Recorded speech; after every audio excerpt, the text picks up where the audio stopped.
I check my home CCTV, and after what I saw, I know I'm not alone. At first, everything looked completely normal. I was sitting on the couch, casually scrolling through my phone. Nothing unusual, nothing out of place. But the moment the timestamp hit to 17 a.m., the footage glitched for a split second, and that's when I saw it. A shadow. Standing right behind me, my body froze. I slowly turned around in real life, my heart pounding, but there was nothing there. No one.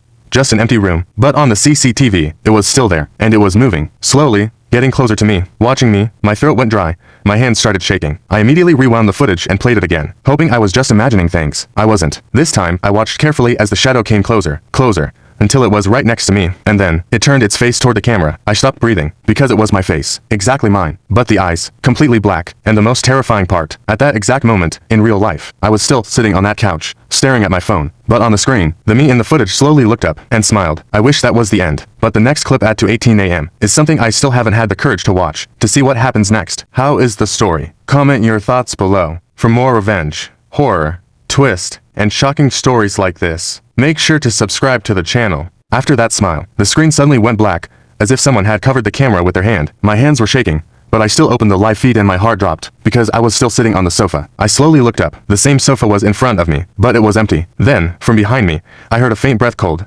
slow, right next to my ear. I froze. On the screen, he tilted his head, as if listening to someone, then looked straight into the camera and said, "Now it's your turn." And in that very moment, the reflection on my phone's black screen appeared, but I wasn't alone in it. Right behind me, something was standing. My breathing became so fast it felt like my heart would burst out of my chest, but I couldn't move. I tried to slowly turn my head, but the moment I did, the reflection on my phone had already moved 1 second ahead of me. That's when I understood. It wasn't just behind me, it was controlling me. The me on the screen was now standing up, while I was still frozen on the sofa. It came close to the camera and whispered, "I've already come out, and you're the one still inside." My phone slipped from my hands, but before it fell, I caught a final glimpse. The camera feed showed my house completely empty, and the me standing there was walking toward the front door. Then, in the real world, I heard my main door slowly creak open, followed by footsteps. Not mine. The footsteps came closer, slow, measured, like whoever it was already knew exactly where I was sitting. I wanted to scream, to run, but my body didn't respond. Then my phone suddenly turned back on by itself. The CCTV feed was running again. This time, the camera showed the bedroom, and there I was standing, staring directly into the camera. But the real horror came when that me raised his hand and pointed toward the screen, like he was calling me. The footsteps behind me stopped. A cold finger rested on my shoulder, and a voice, exactly like mine, whispered in my ear, "Turn around, see who is real." I closed my eyes, but curiosity won. The moment I turned, there was nothing in front of me, only a mirror that was never there before. And in that mirror, I was standing, but that version of me was smiling faintly. How is the story? Comment your thoughts below. For more revenge,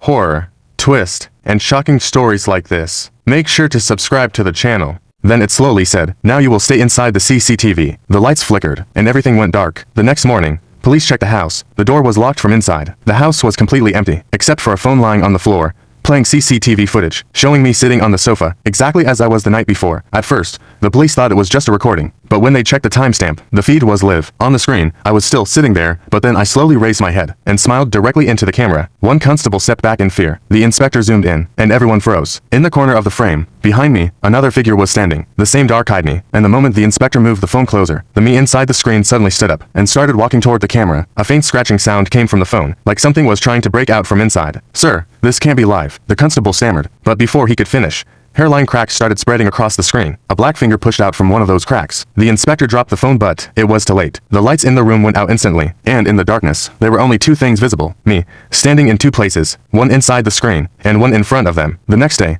the report simply said, "No survivors found," but the phone was kept in the evidence room, and at 17 a.m., it still turns on. After that, the case was officially closed as a technical glitch, but the guards in the evidence room reported something else. Every night at 17 a.m., not only did the phone turn on, but all CCTV monitors began flickering one by one. First, my house would appear on one screen, then the police station hallway, then the evidence room itself, and in every screen, I was there, standing, spreading. One night, a guard tried to shut the phone down manually, but the moment he touched it, his hand froze. The figure on the screen came closer and whispered, "Found another one." The next day, the guard was gone. Only his uniform was left on the floor, and in the CCTV footage, his place was now taken by another me. After that, staff started shutting everything down before 2:17 a.m. But it never helped, because this thing wasn't limited to screens anymore. And if you ever open your front camera at night, and for even 1 second your reflection feels slightly delayed, just know, it isn't watching you, it's waiting for you. Then one day, everything suddenly stopped. No flicker, no phone turning on, nothing at 2:17 a.m. How is the story? Comment your thoughts below. For more revenge, horror, twist, and shocking stories like this, make sure to subscribe to the channel.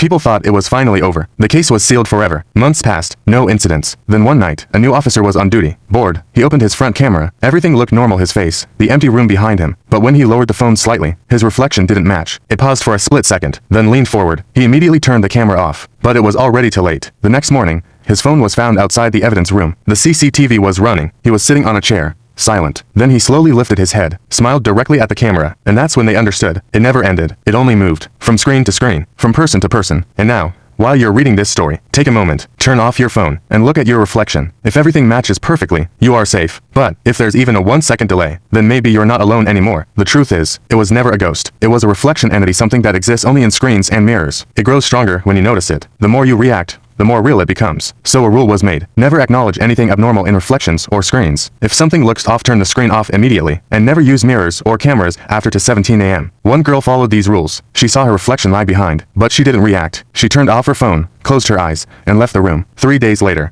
everything was normal again. So the ending is simple. It still exists, neither fully alive, nor fully gone. The game is still going on, and now you know the rules. It depends on you, whether you ignore it and stay safe, or give it one more chance out of curiosity, because it only needs one chance. How is the story? Comment your thoughts below. For more revenge, horror, twist, and shocking stories like this, make sure to subscribe to the channel.